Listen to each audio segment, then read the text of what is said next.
Hey everyone, and welcome back to FSi DFS. I am McKinley412, and today we're going to be looking at this big 10-game slate on DraftKings. FanDuel, a lot of things go hand in hand in terms of the plays. I know pricing is quite a bit different over there.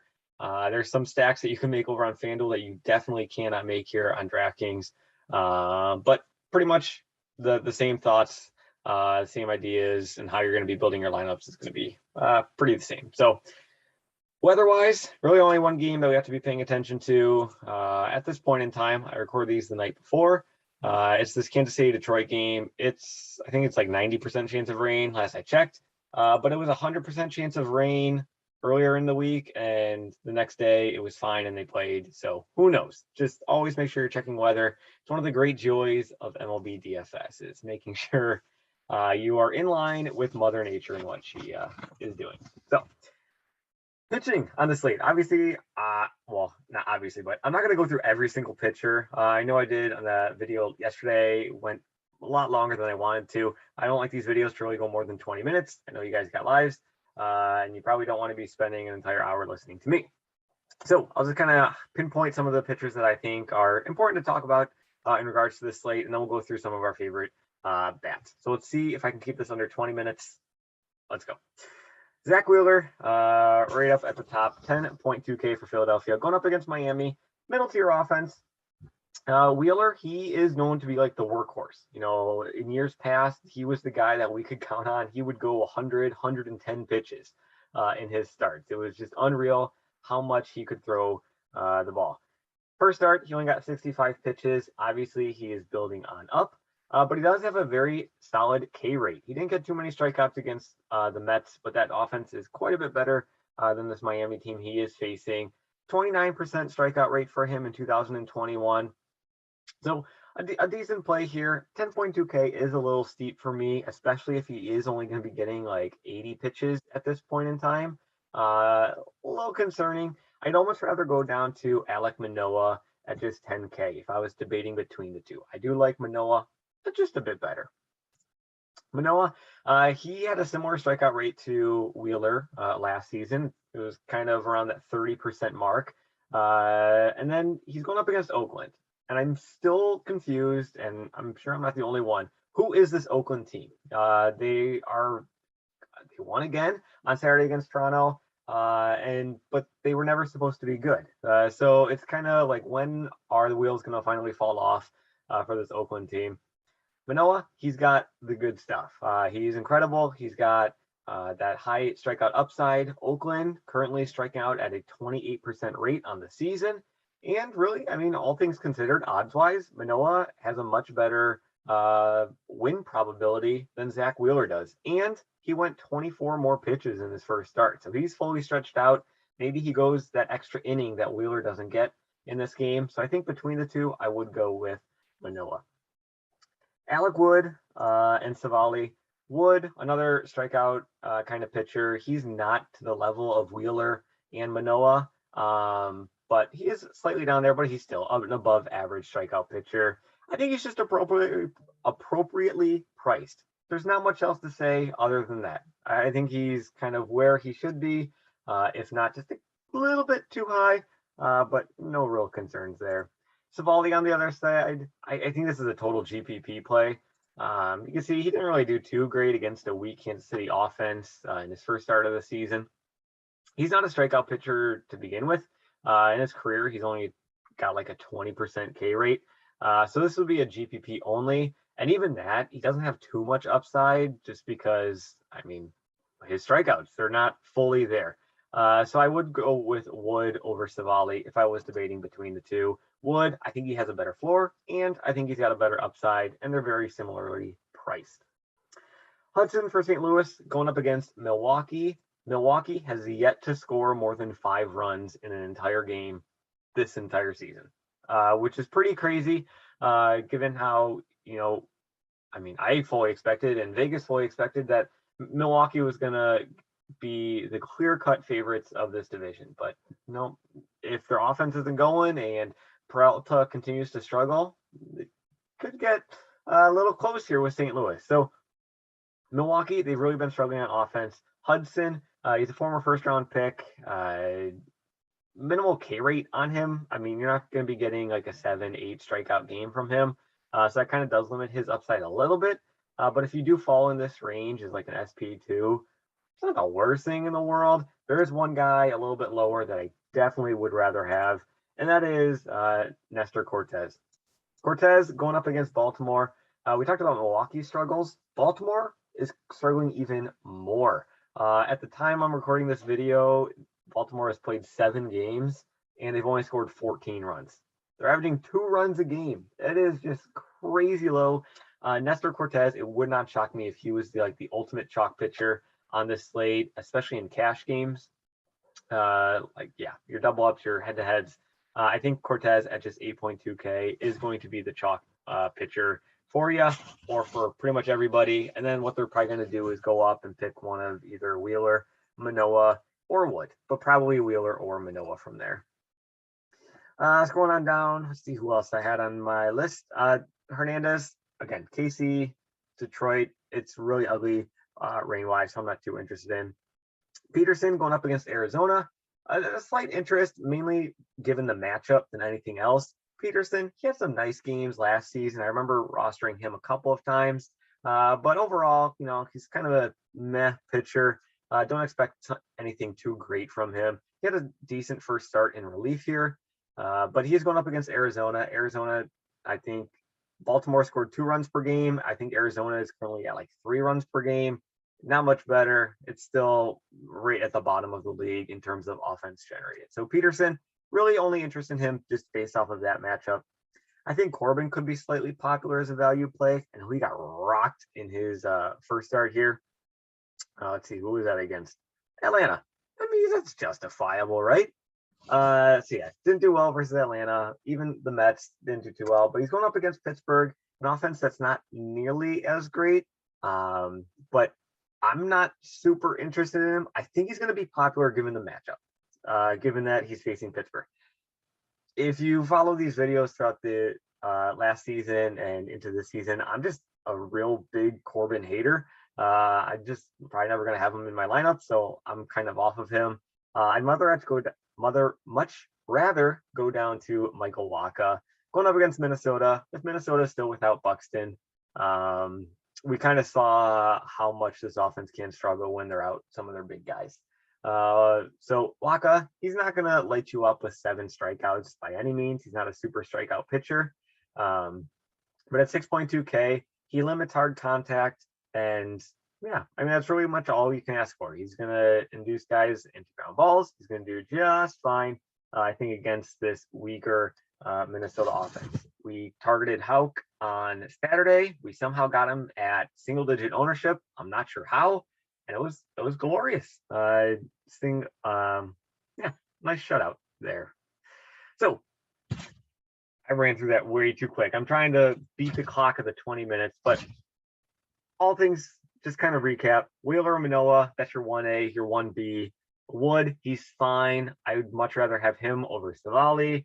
Hudson going up against the struggling Milwaukee offense. Cortes, I think he's going to be the chalk pitcher in cash games on DraftKings, at least at this price.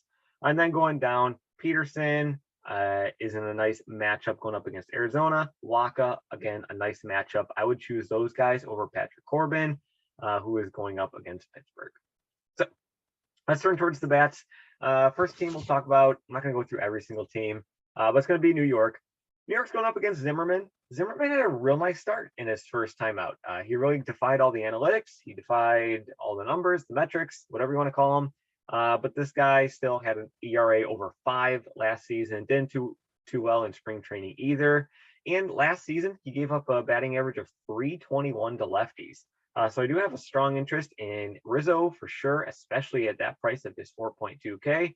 Gallo, he's really struggled to start off the season. So that's, if he can, we know what he's capable of, but man, he's looking real rough right now.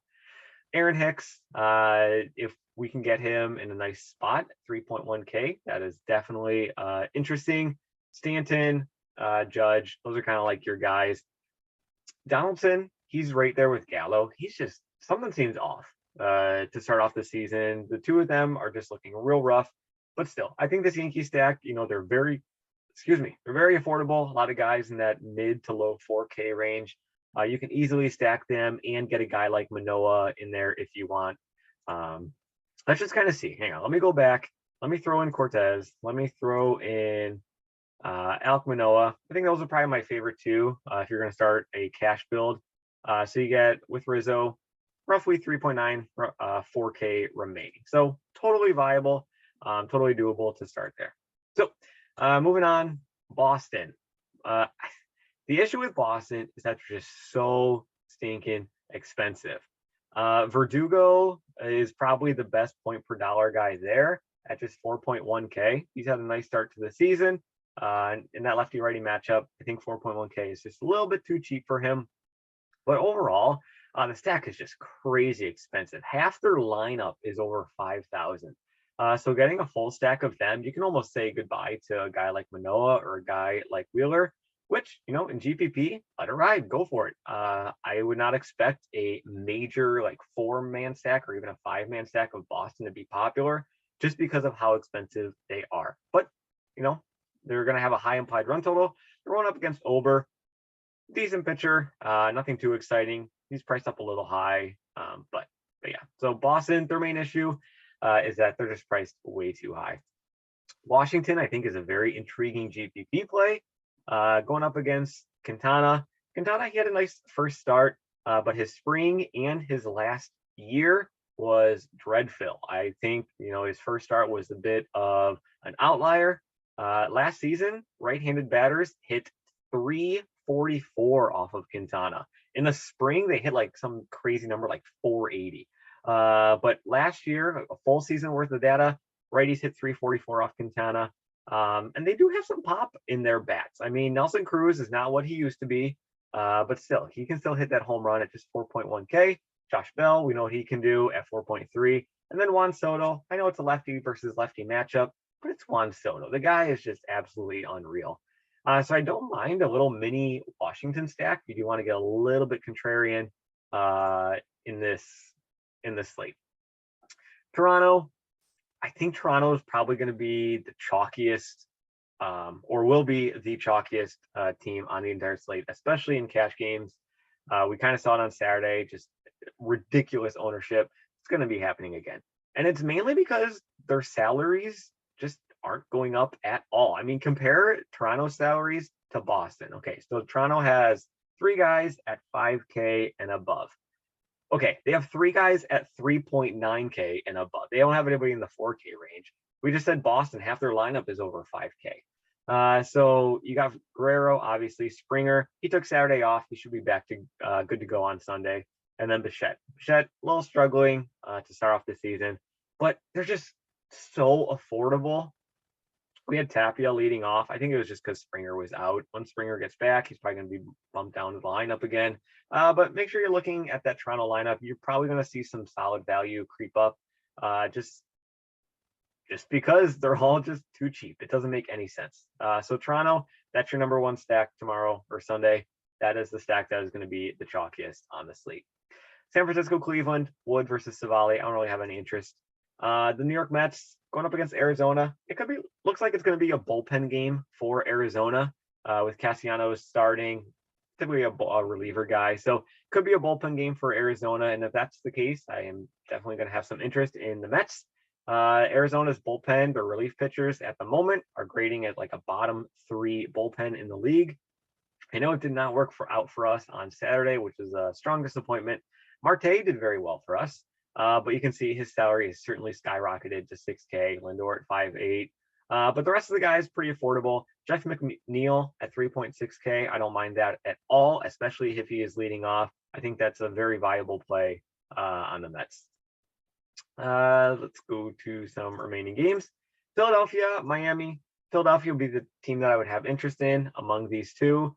But again, these guys are just far, far too expensive. 6'2", 5'6", 5'1", 5'0", 4'8". I mean, these guys are more expensive than Boston. I know they don't have as many guys above 5K, but they still have Real Muto and Gregorius at 5'7" and above. Boston doesn't have that. So this is like the most expensive team on the entire slate. I don't know why. But yeah, if you want to go Philly, sure. But I won't have any exposure to this game in my cash games at all. Tampa Bay, Chicago White Sox. Once again, this is a game that I'm having a tough time reading. It is dead even on the money line. I think the over/under is at like 8.5 at the moment, or 9, creeping up to 9. So we're expecting runs. I just don't know where it's going to be coming from. Detroit, Kansas City, probably going to be rained out. Milwaukee, they just can't get their offense going. St. Louis, this is the team that I do want to talk about, just because St. Louis has been mashing left-handed bats or left-handed pitchers. They, in 2022, so this season, small sample size, but they have the third fewest at-bats against left-handed pitching as a team collectively. However, third fewest at-bats, they still have the most home runs in the entire league off left-handed pitching. They're hitting 349 as a team. And even going back to last year, they're a top 10 offense against left-handed pitching. Goldschmidt last year hit 350 off of left-handed pitching. Carlson, you can see him down here at just 3.8K. He hit 341 last season against left-handed pitching. Arenado, he hit 295. O'Neill, he hit 289. So a bunch of guys that are hitting close to 300 or 350 for guys like Carlson and Goldschmidt. We're doing great. So, I mean, I'm just kind of building as I kind of talk, and look at this. I feel like that's a solid start to a lineup. This is not a core by any means. These are probably not going to be the core plays that we give out tomorrow or on Sunday. But just kind of like to kind of guide you in the right direction, kind of show you that, with a guy like Cortez in there as your SP1, well, SP2, you can pretty much build whoever you want. Just kind of because the value's there. The value's there. I would kind of shy away from like the 6K bats and getting close to the 6K bats like Boston tomorrow. And I would be definitely reaching more towards that like middle range tier of bats. And then going higher up at pitcher here. If you want to go down to a guy like Waka, I mean, you could put in whoever you want. If you want Cortez, and then you throw in a guy like Waka here, I mean, 5K remaining, even with all of these bats. You could definitely throw in a guy like Vlad Guerrero and a bunch of these Toronto bats. Springer's probably going to be back, 5K. So, yeah, you can pretty much do whatever you want. But I'm not going to give you an entire lineup. That's definitely not going to be the cores exactly for the slate tomorrow. But yeah. So that kind of wraps things up. I've got no clue where I'm at time-wise. I felt like I was talking really quick. But yeah, hopefully you enjoyed it. Hopefully it was informative. So as always, good luck in your contests, and we will see you in the next video.